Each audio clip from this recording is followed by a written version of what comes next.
bien arrivé à Hiroshima. Ce matin, j'ai pris un bus et ensuite je suis parti prendre un train. J'ai pris le Shinkansen. Je l'ai déjà pris l'année dernière quand j'étais allé au Japon. Toujours autant confortable, rapide, efficace, à l'heure. Par contre, c'est vrai que quand on compare le prix du Shinkansen, qui est donc le train japonais, avec les bus, c'est vraiment très très différent et très choquant. Et si vous venez au Japon, je vous recommande, si vous avez le temps, de prendre des bus. C'est toujours moins cher. Ça reste quand même confortable. Là, je vais directement me rendre au dôme de Hiroshima et ensuite je ferai le parc avec le musée et ce soir j'irai dans un quartier où je vais pouvoir manger un repas et ça va être sympa. Et demain je vais donc en direction de l'île de Miyajima où est-ce qu'on a un torii flottant sur l'eau et ça va vraiment être sympa. Il y a aussi des daims, il y a aussi une petite montagne que je vais faire. Enfin, je vais avoir pas mal de choses sympas à faire.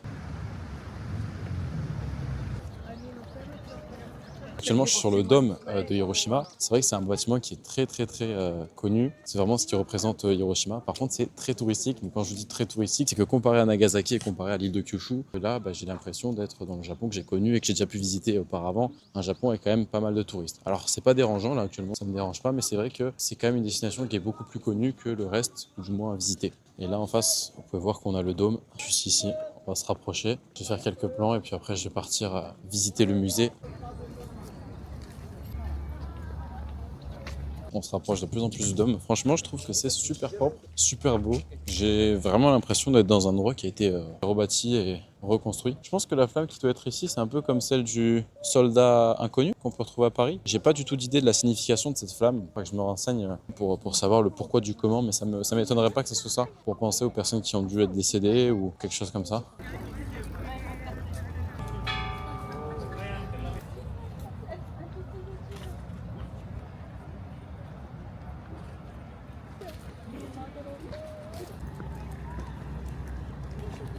Du coup, je vais aller dans le musée, mais c'est vrai que je m'attendais tellement pas à ce qu'il y ait autant de monde. Il faut faire la queue pour pouvoir acheter des tickets. En plus, on est en fin de journée, normalement, il n'y a personne à ces heures-là.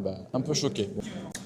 Encore une fois, on a des fresques en noir et blanc. Pareil, je pense que pour le musée Nagasaki, je vais juste vous filmer des plans. Le monument du dôme était magnifique. Ça, c'était vraiment beau. J'ai vraiment apprécié surtout que la golden hour, l'heure de fin de journée avec la lumière, comme ça, jaune, orangé, bleu. Enfin, j'ai trop apprécié les couleurs. Donc, ça vous aura fait un très beau plan en fin de journée de ce dôme. Là, je fais le musée, ensuite le parc qui est juste à côté et que j'ai déjà pu un peu faire. Et j'irai manger et dès demain, Miyajima. Franchement, Miyajima, je pense que ça va être super beau. Je pense qu'il y aura du monde, hein, parce que là, si au musée il y a du monde, c'est que Miyajima, ça sera blindé, mais ça va être sympa.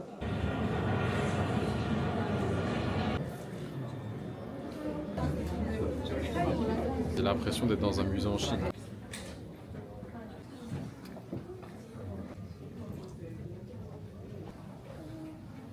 C'est la bombe atomique. Ça, c'est celle qui a été déposée sur Nagasaki qu'on a pu voir avant-hier, la Fatman. On voit quand même que celle de Nagasaki reste plus grosse que celle d'Hiroshima. Franchement, les maquettes, elles sont bien faites, hein. Là, on a le dôme, celui qu'on a pu voir tout à l'heure.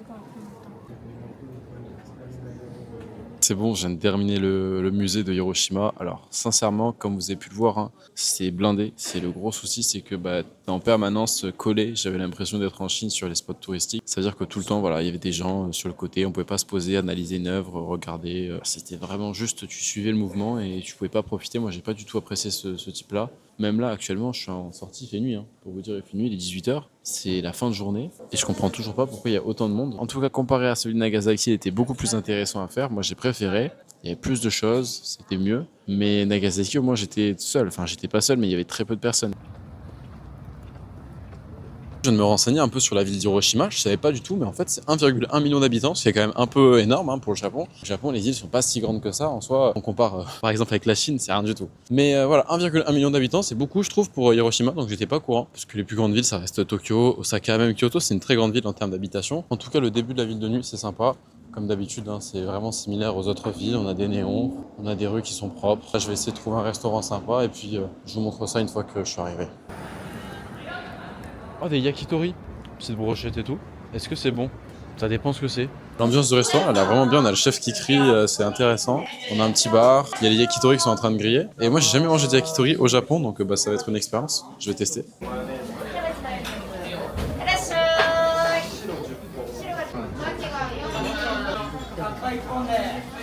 J'ai même pas le temps de dire quelque chose, que ça arrive en continu. Je vais me régaler. Alors j'ai pas le droit de filmer dans le restaurant, donc juste je filme la nourriture. Et puis je vous ferai un débrief en sortant du restaurant. Du coup, c'est bon, je suis sorti du restaurant de Yakitori. Franchement, c'était super bon. J'ai testé différentes variétés de brochettes. J'ai mangé un peu de viande, un peu de cœur, un peu d'abat, différentes choses. C'était intéressant. J'ai même fini avec des mochis et franchement, c'était bon. Comme je l'ai dit, malheureusement, j'avais pas le droit de filmer, donc j'ai pas filmé le restaurant. Enfin, dès que j'ai compris qu'il fallait arrêter de filmer, j'ai arrêté de filmer. Je vous ai quand même fait quelques plans pour que vous puissiez voir un peu dans quoi j'ai mangé. En tout cas, voilà, c'était sympa. C'était un peu cher, je vais pas vous mentir, mais c'était bon. Donc c'est le principal.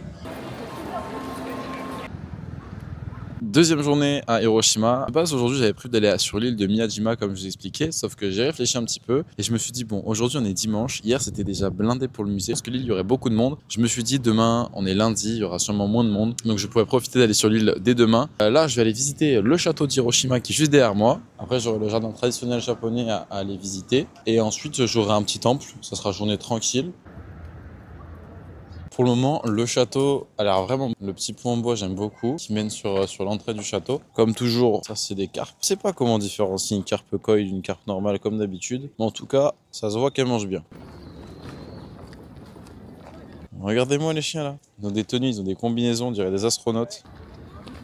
Et ben franchement, il est super beau ce château. Et comme pour le château de Kumamoto, ils ont encore transformé le château en musée. Je trouve que c'est un peu dommage parce que moi j'aime bien ce côté traditionnel, le fait de monter dans un vrai château, d'avoir voilà ce sentiment d'être là. Et là, regardez, c'est plus du tout un vrai château, c'est un musée. Alors c'est sympa, les musées j'en fais beaucoup au Japon. J'en ai fait un peu en Corée, j'en ai fait en Chine. Mais c'est vrai que c'est très dommage, je trouve, d'avoir juste gardé l'extérieur du château et d'avoir remplacé l'intérieur par, regardez, des poutres et des choses comme ça qui ne sont plus du tout traditionnelles.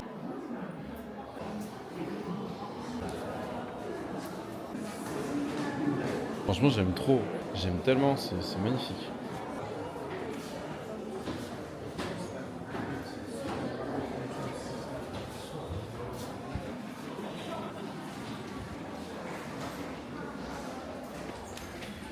C'est bon, j'ai terminé le château de Hiroshima. C'était intéressant, c'était sympa. J'ai vraiment apprécié le côté où on avait les katanas, les tantos qui étaient présentés, on avait les armures et tout, c'était vraiment sympa. Là, j'ai directement me diriger au jardin japonais et je vous montre tout ça dès que je suis arrivé.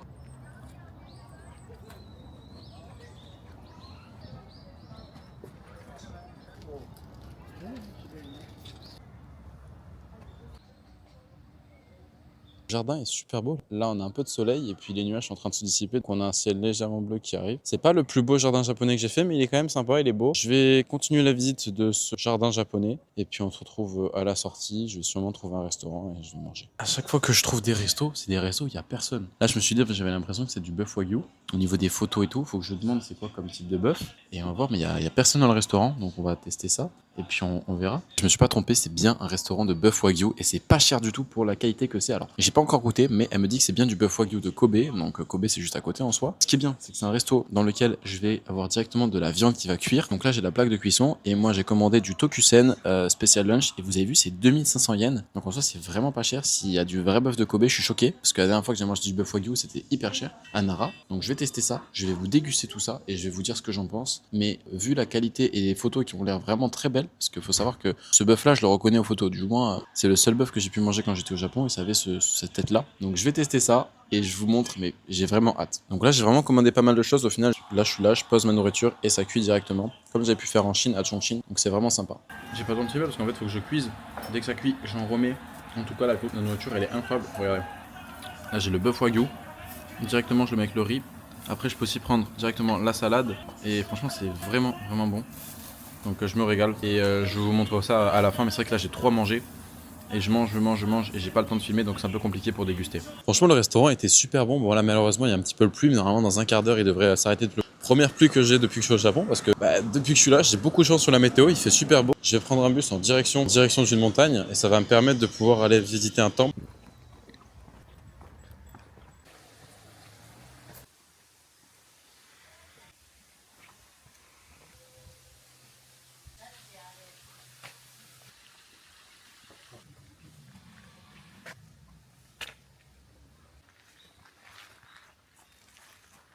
Là actuellement je suis dans la montagne, franchement c'est hyper calme, hyper paisible.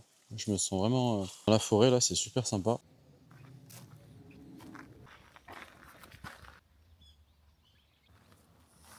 Et voilà, un point de vue. Je pense que ça aurait été sympa de faire de nuit, mais vu le chemin pour y aller, c'est un peu compliqué. Mais ça reste sympa. Petit point de vue depuis la montagne. Et là-bas, pareil, j'ai encore un point de vue avec les îles. Et je suppose qu'il y a même l'île de Miyajima qui doit être là-bas. Et ici, j'ai un petit Bouddha avec un petit tricot de laine, je pense, pour le froid. Il doit peut-être neiger en hiver, j'en ai aucune idée. Ou même juste pour l'habiller, tout simplement, avec des pièces. Des gens qui ont fait des offrandes pour donner de l'argent à ce Bouddha. C'est la fin pour cette deuxième journée à Hiroshima. J'espère que ça vous aura plu. Voilà.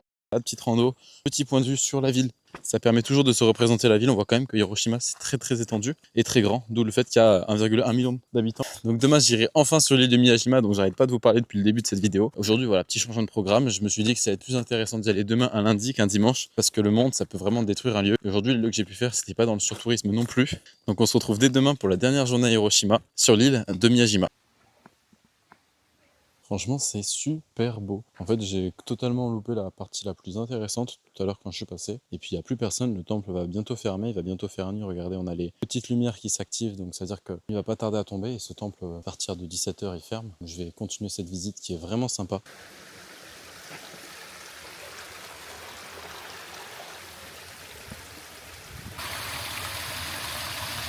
Franchement, c'est magnifique. Hein. L'ambiance du temple, elle est vraiment sublime. Puis, je suis tout seul. Regardez-moi comment c'est beau. On a des bambous un petit peu aussi. C'est vraiment très beau. Avec la cascade juste ici, je valide. Vraiment, c'est beau.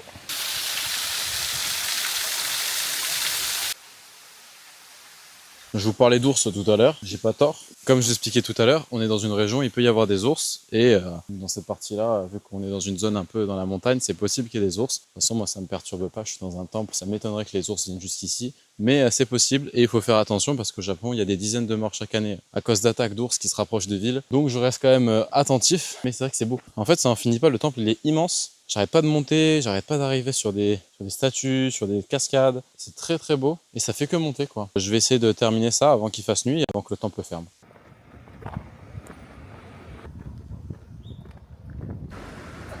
Regardez-moi encore une fois la Golden Hour qui est donc pour moi la meilleure heure pour filmer des vidéos. C'est la fin de journée, c'est magnifique. C'est super beau, on dirait un début d'un animé, j'aime tellement. Super beau, Hiroshima, je valide très fort, bien mieux que Nagasaki.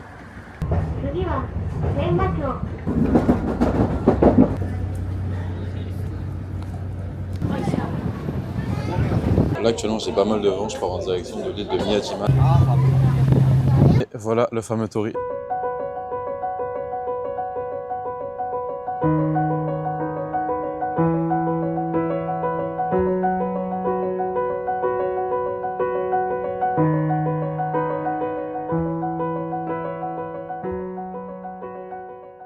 Ah, je ne regrette pas du tout d'avoir acheté un drone, les plans sont magnifiques, il n'y a personne, je dérange personne encore une fois. C'est super beau, vraiment, l'eau elle est super belle. Regardez-moi ça. En plus il est illuminé par le soleil, waouh. Ah c'est vrai que ça tape, hein. Franchement c'est sublime, c'est magnifique. Ah mais vraiment là je suis sous le charme. Pour moi c'est un des plus beaux torii du Japon, hein, clairement. Ah mais regardez-moi la couleur, l'eau, etc. C'est waouh. Et ça, dites-vous que d'ici quelques heures, on va pouvoir marcher sur le torii. C'est une folie quand même de se dire ça. C'est que le torii, les gens pourront être au pied du torii. Parce que c'est la marée en fait. Je vais vous expliquer par rapport aux daims, c'est que à Nara, vu que j'étais allé l'année dernière, les daims sont habitués à baisser la tête comme on peut retrouver avec les Japonais qui saluent pour tout et pour rien. Et ici, ils n'ont pas ce système-là. Et surtout, c'est qu'ici, on n'a pas de quoi nourrir les daims. Alors que je me rappelle vraiment qu'à Nara, tous les 100 mètres, on peut donner des biscuits aux daims et les daims nous remercient en baissant la tête. En tout cas, franchement, waouh, ça reste sublime. Et en vrai, regarde le spot photo, il y a un peu de monde, mais les gens ils font leurs photos et puis après ils bougent. Donc en vrai, ça va quoi, c'est pas non plus genre l'enfer. Je suis en train de me diriger vers la pagode. Alors c'est pas celle que j'ai pu filmer tout à l'heure, parce que elle, le souci c'est qu'il y avait trop d'arbres aux alentours. Et d'ailleurs tout à l'heure j'ai failli taper mon drone. Heureusement tout s'est bien passé.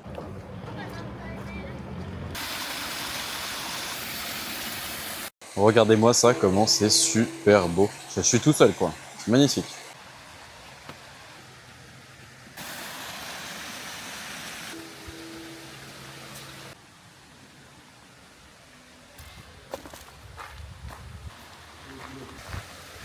C'est super beau.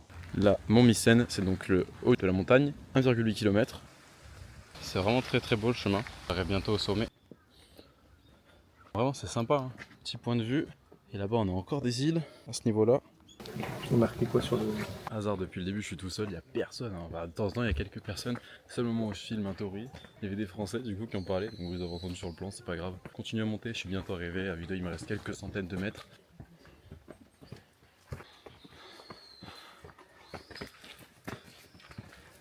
c'est bon, je suis enfin arrivé à l'observatoire de la montagne. Malheureusement, j'ai des panneaux partout que c'est interdit d'utiliser le drone. Un peu déçu parce que j'aurais bien kiffé le faire décoller d'ici, mais je prends pas de risque et puis vu que c'est interdit, je respecte quand même un minimum les réglementations. Dès que c'est écrit que c'est interdit, je le fais pas. Quand le Mont Mycène c'est validé, je vais aller voir après le point directement pour avoir un petit point de vue panoramique sur la montagne.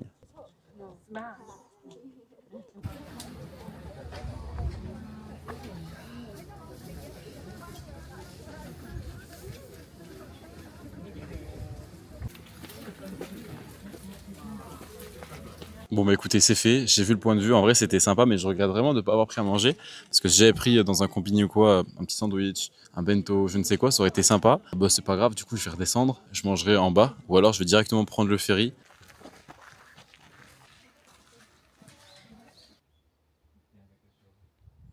Je suis en train de descendre et regarder ce que je vois, un daim qui est au niveau des chaises. Il est vraiment super beau, je vais essayer de me rapprocher pour vous le filmer. Magnifique, ça va, hein, franchement il est pas peureux du tout, rien.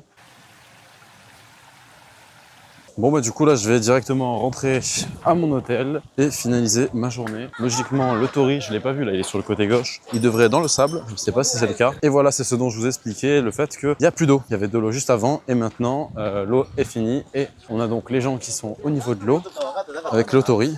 Et voilà, on va clôturer cette vidéo et la fin de Hiroshima avec ce beau point de vue au niveau du Tori et avec les millions de touristes qui sont au pied. Ça reste sympa, c'est intéressant. J'espère que ce vlog sur Hiroshima vous aura plu. En tout cas, c'était intéressant. Moi, j'ai vraiment apprécié cette ville, déjà beaucoup plus que Nagasaki et même plus que certaines autres villes que j'ai pu faire au Japon. C'était sympa. Je vous recommande, si vous avez l'occasion de venir au Japon, de passer à Hiroshima. De toute façon, c'est quand même touristique et assez connu. Et c'est sur le trajet. Donc, si vous faites Tokyo, Kyoto, Osaka, Hiroshima, ça se fait. Après, Hiroshima, Tokyo, c'est un peu plus compliqué. Mais c'est sympa. J'ai bien apprécié l'île de Miyajima. Du coup, vraiment, c'est ce que j'attendais le plus. Demain, je fais une journée off. Je continue à prévoir un peu mon voyage sur le Japon. J'ai prévu d'aller à Okayama. Après, j'ai continué en continuant le trajet pour monter jusqu'à Sapporo comme d'habitude. Je vais réserver un peu mes hôtels, bosser sur le montage, me reposer et faire une journée où je sors pas parce que j'aime bien aussi faire ce genre de journée-là. Et du coup, ensuite, je continuerai mon voyage. J'espère que ça vous a plu et on se retrouve très bientôt pour la suite du voyage au Japon.